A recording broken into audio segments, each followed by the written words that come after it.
Hey guys, this is Ginger, and I'm back with a disturbing expression. Today, I want to talk about this man that you see on the screen. His name is Paul Birdsong, and he's the new chairman of the Black Panther Party in West Philadelphia. And I'm here to tell you, this man is losing his mind. He really lost his goddamn mind. He's up here in the cameras telling everybody that that we need to protect the illegal immigrants, and that everybody need to go get their guns. And if ICE step up, shoot a hole in their ass. I'm like, whoa. Brother, you are really losing your mind. And I think what's bothering me the most is that he felt the need to step up and protect the illegal immigrants. I don't understand that.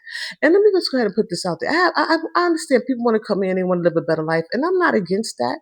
But you're going to have to go through proper channels like everybody else. Because I guarantee you, okay, if one of these illegal immigrants do something to an American citizen, the first thing everybody's going to ask is, well, how did he get in here?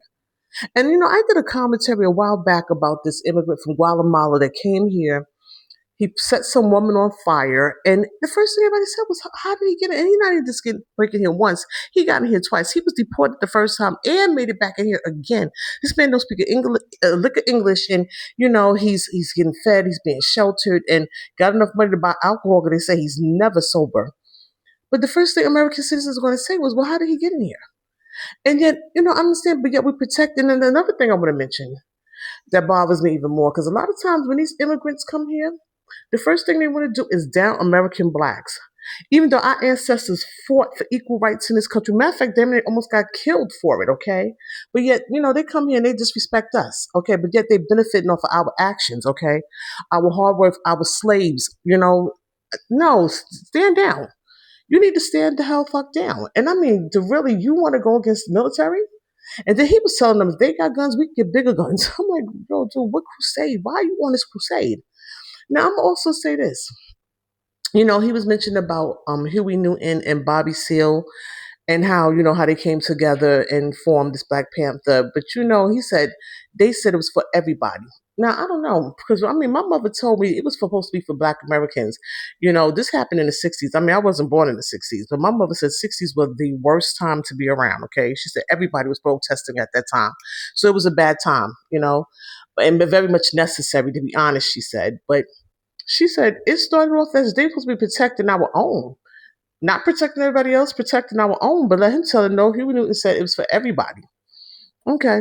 I still say hell's no. Okay. I feel like we do too much to try to stand our ground here. And then when they do come here, they don't respect us. They really don't. And then let me also mention about this light skinned brother. Let me tell you something. The first thing that these dark skinned people are going to say that you're doing too much, you're always trying to prove your blackness, but yet they'll benefit off your actions and then disrespect you afterwards. Okay?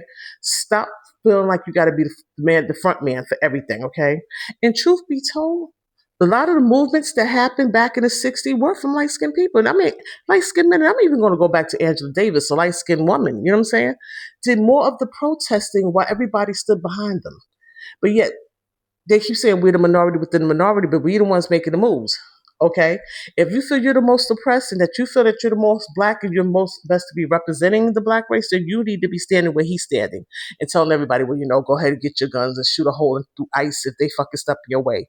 He's crazy. I want this light-skinned black man to sit the hell down because he lost it, okay? But I'm telling you, when it's all said and done, they're just gonna talk about you in the end. You're not even going to get any respect for it. They just going to talk about you, another light-skinned brother trying to prove something. That's all they're going to say. But, I downloaded some clips. I'm going to let you hear what he have to say, okay? Hold on. No ICE agent ever run up on me. I guarantee you they won't. I'll put a hole in their chest the size of a window. Safe line repair, safe line replace. That's what's going to happen. They touch me. Unarmed woman was killed by ICE. If you think you're about to come and brutalize the people while we're standing here, fuck around and find out. Our interactions with the police and ICE, and we hold them accountable. We hold them accountable. We patrol the community and we hold them accountable. The Black Panther Party for self-defense, we're the same Panther Party from back in the day, but we're a little more aggressive now, you dig? Carry bigger guns and we don't take no shit. Places where there are a lot of immigrants at, I think that the community around them needs to take special care to them and it needs to start escorting them to and from everywhere to make sure that they're safe. Because them ICE agents ain't going to act like that if it's a bunch of people standing outside with assault rifles and shotguns. It's a semi-automatic shotgun. That means them shotgun shells that shoot out of a pump, they shoot them rapidly. If you are going to legally arm yourself with something bigger than what they got.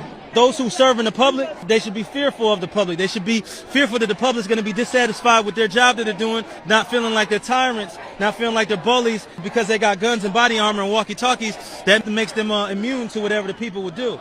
I think you want to correct the ideology of the pig and the mentality of the slave catcher. You meet them with equal force. All power to the motherfucking people. Yeah. And just open-ended, any comments you want to give to like my generation, the younger generation, or just any generation. Legally arm yourselves and unify, or else you will die. And I mean that in the literal sense.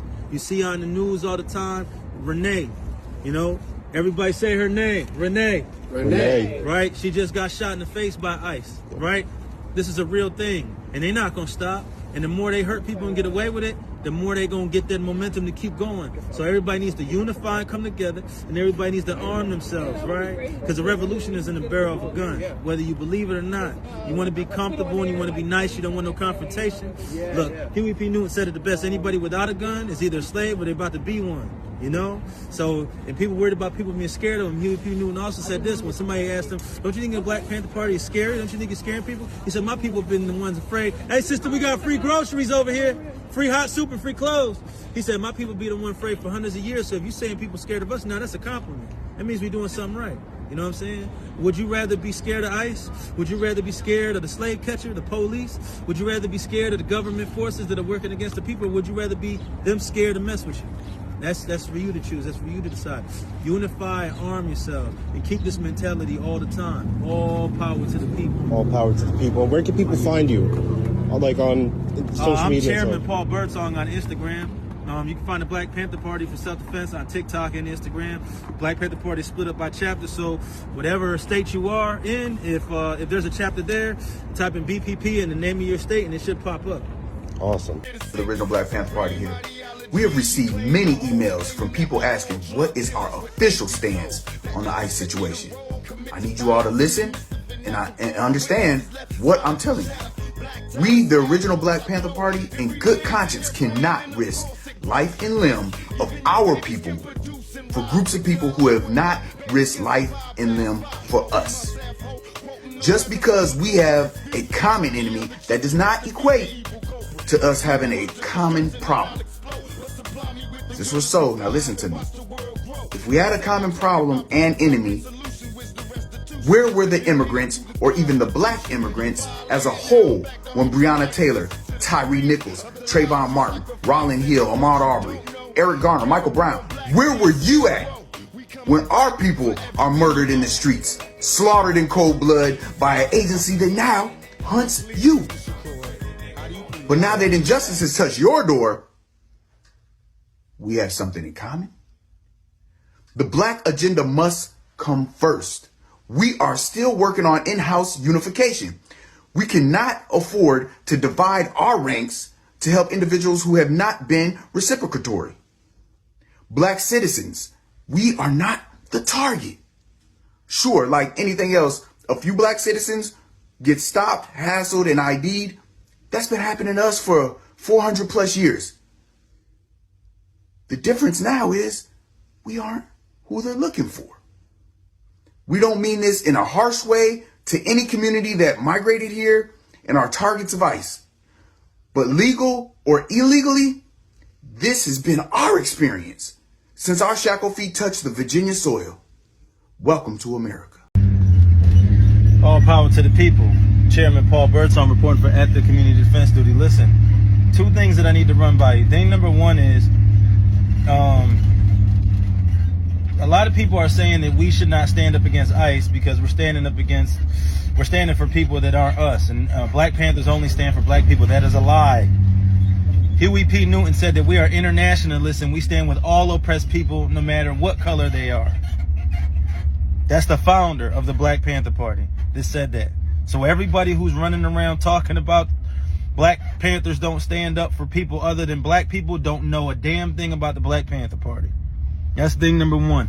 Thing number two, the Black Panther Party created something called the Rainbow Coalition, which is a coalition of Hispanics, Asians, whites, and blacks from all over the world working together to fight oppression. Okay, guys, I'm going to leave it right here.